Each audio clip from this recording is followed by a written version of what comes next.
This movie is about a man who sacrificed his wife and child for money, and his brother-in-law also gets into rituals to get revenge for his sister. The movie starts when Azenna and his group of club members are preparing a burial for his wife.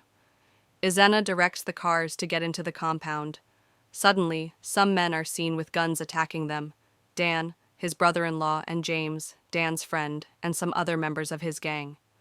They shout at them, but the bullets do not touch them.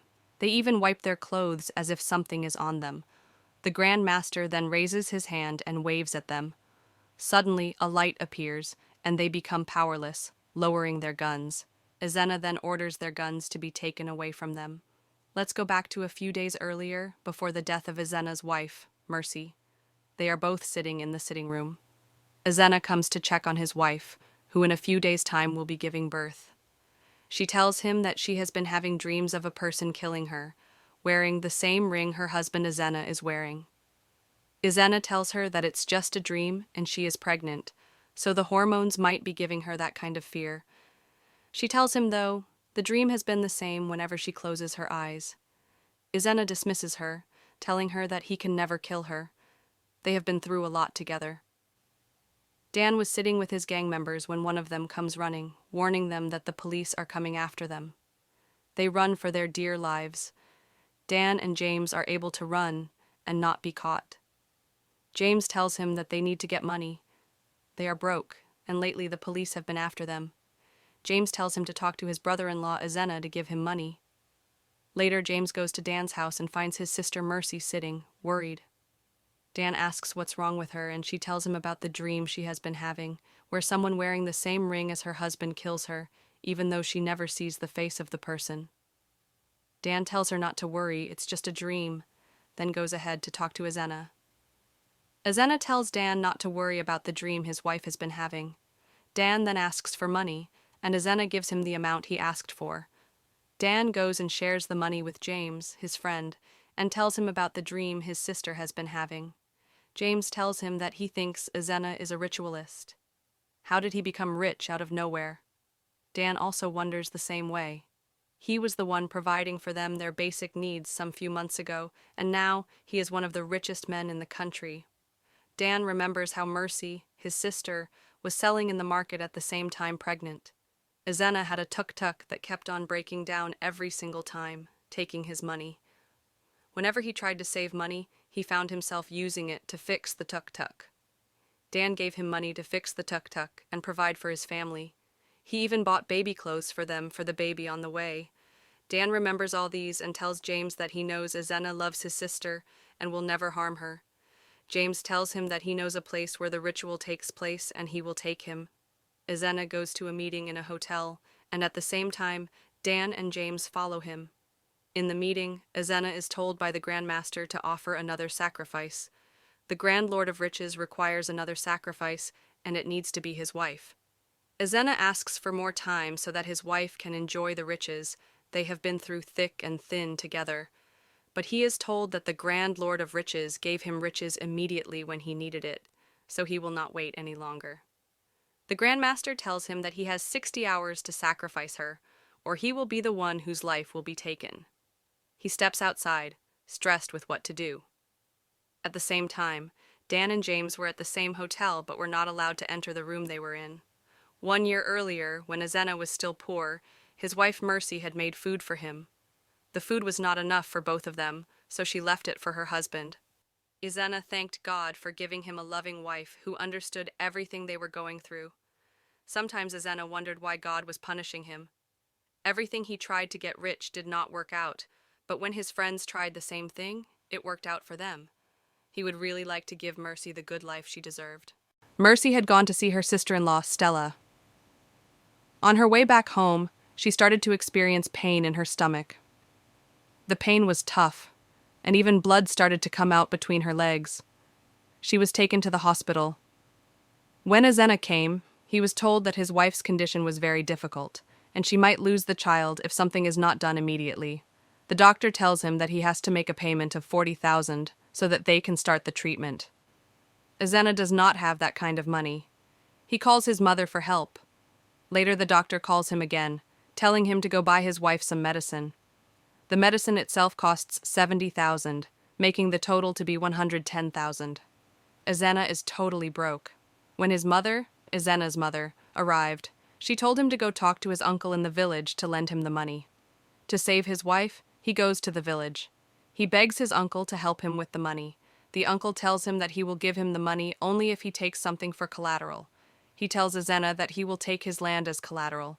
Azenna refuses, since that piece of land is the only thing he inherited from his father. After thinking about it, he comes back to his uncle, agreeing to give the land as collateral to save his wife. In a hurry, his uncle gives him papers to sign. Without even reading them, he signs to take the money. At the same time, Dan talked to his friend James, who gave him 70,000. He then went to his girlfriend, who also added him the remaining amount. Dan pays the hospital bills.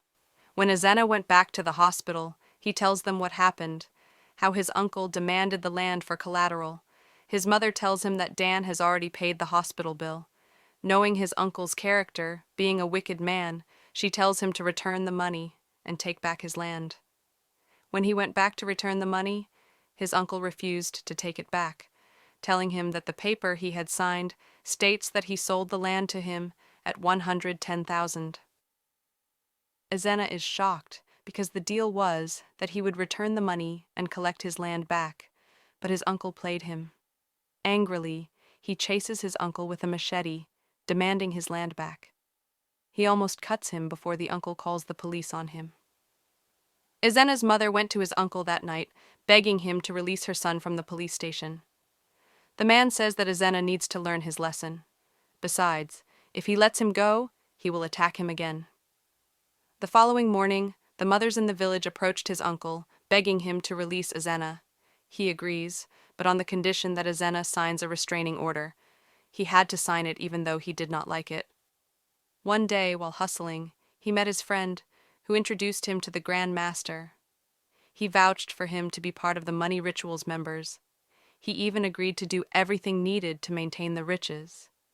When Azenna got rich, he went back to his uncle, paid him 10 times more than the money he had loaned him. His uncle refused it, saying that it was blood money. Azenna tells him that if he does not return the land, he will see the other side of him, then walks away. That day, his uncle went to the police to report that Azenna was threatening him. The police told him that he needs to surrender the land immediately, or they will take it by force, and that the order is coming from way above his pay grade. Turns out, Azenna had already bribed the police. Back to present day, Azenna goes back to the Grand Master and tells him that he is ready to sacrifice his wife. That night, when he went back home, he asked the housekeeper to prepare a dinner date between the two of them. They enjoyed the food. Azenna appreciated his wife for being there for him when he had nothing. Even though he knew this was his last supper with her, he felt guilty. He danced with her to make memories, then excused himself to the bathroom. His sister-in-law came in shouting, then some gunmen came in and shot at Mercy, killing her on the spot. When Dan heard the news about his sister's death, he knew immediately that Azenna had sacrificed his sister. Mercy's body is taken to perform rituals over it. When Dan came in to see the body, he is refused. The Grand Master warns him that he will not be allowed to see the body. He wonders what kind of hospital does not allow the relative to see the body of the dead. Dan tries to fight to get in, but one of the bodyguards comes out with a gun, throwing them out. On the day of the burial, the convoy of cars is taking the body to the village. All the villagers are shocked. Before getting into the compound, Azenna and his group of club members are preparing a burial for his wife. Azenna directs the cars to get into the compound. Suddenly, some men are seen with guns attacking them. Dan, his brother-in-law, and James, Dan's friend, and some other members of his gang. They shout at them, but the bullets do not touch them. They even wipe their clothes as if something is on them. The Grand Master then raises his hand and waves at them. Suddenly a light appears, and they become powerless, lowering their guns. Azenna then orders their guns to be taken away from them. Later, when people were dancing, the Lord of Riches club members dance while throwing money everywhere. The floor was full of money that people picked until they got tired of picking. Later, after the burial is over, Azenna goes to the police station to release his brother-in-law. Dan is released from jail, but promises that it's not over between them. Dan gathered the elders, telling them that he still thinks that Azenna killed his sister. and to prove his innocence he must swear to the god Obiang, the god of truth. Azenna's uncle insists that he must do it because he knows that he will not come out of the shrine alive. All the elders agree to the idea. Azenna was worried about swearing before Obiang. He knew if he did, he might not come back alive, so he went to the Grand Master to help him. The Grand Master told him that he should not worry about anything. The god of ritual will take care of everything. News gets around that Azenna swore before the god Obiang, but nothing happened to him. Dan is angry at this. He is sure that Azenna had something to do with his sister's death, but he does not know how to prove it. He talks to his friends who tell him that they can find someone who could help him. That night, they meet with Kapun, who tells them that he might have a solution, but there are consequences. He takes them to the godmother of the sea. She promises to give him riches and make him stronger than Azenna in every single way, but he must give his soul to the godmother. Dan agrees to the deal, but he is told that he will be sleeping in a coffin every single night. The day he tries to sleep on a bed, he will die. She then gives him a ring to wear every single day, and nothing will happen to him as long as he wears it. A few days later, Azenna goes to the village, throwing money everywhere while the kids pick it up. He dances as the bodyguards look out for anybody who might harm him. Though at night, he has to sleep in the coffin. He even gives the elders money to drive Azenna and his family out of the village. The elders agree to take the money. The following day, he distributes money to the villagers and tells them that whoever helps in kicking Azenna's family out of the village will receive 25,000 monthly until Azenna dies. One day, while traveling, a car stops on his way, and two men come out with. They shoot at him, but the bullets do not hit him. He then points at one of them with the ring the godmother gave him. A light flashes, and the man begins to choke immediately, as if something is strangling him. Dan takes the man's gun and tells the other one that he will not kill him, but he needs him to deliver a message to his boss. He tells him to tell Azenna that if he wants to kill him, he should do it himself. Hearing this, Azenna goes to the Grand Master for help. The Grand Master tells him that he cannot kill Dan because Dan is already dead. He sold his soul to the goddess of the sea, and there is nothing that they can do about it. One day, when the Grand Master had been inspecting a building, Dan blocks his way, warning him not to interfere with the war between him and Azenna, or he will find out who he really is. Azenna, realizing that there is nothing he can do about Dan, gets an idea. He goes and sees a witch doctor to help him. The witch doctor tells him that he can help him, but a sacrifice has to be made. He tells him that in order to be stronger and richer than Dan, he must sacrifice his mother. He goes back home wondering what to do. Immediately, he gets a call from his supervisor telling him that 3 of his warehouses are on fire. He wonders, how can 3 warehouses in different locations catch fire at the same time? He decides to go back to the witch doctor and tells him that he is ready to sacrifice his mother.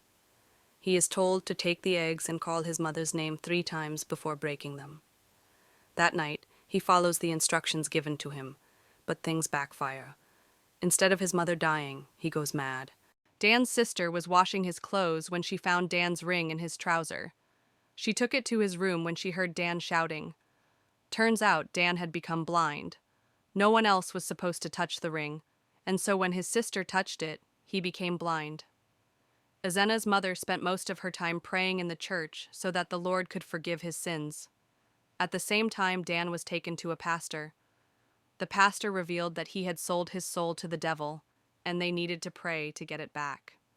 In the process of praying, Dan regained his sight. Azenna's mother called a Catholic father to pray for her son. He prayed for him, and the madness went away.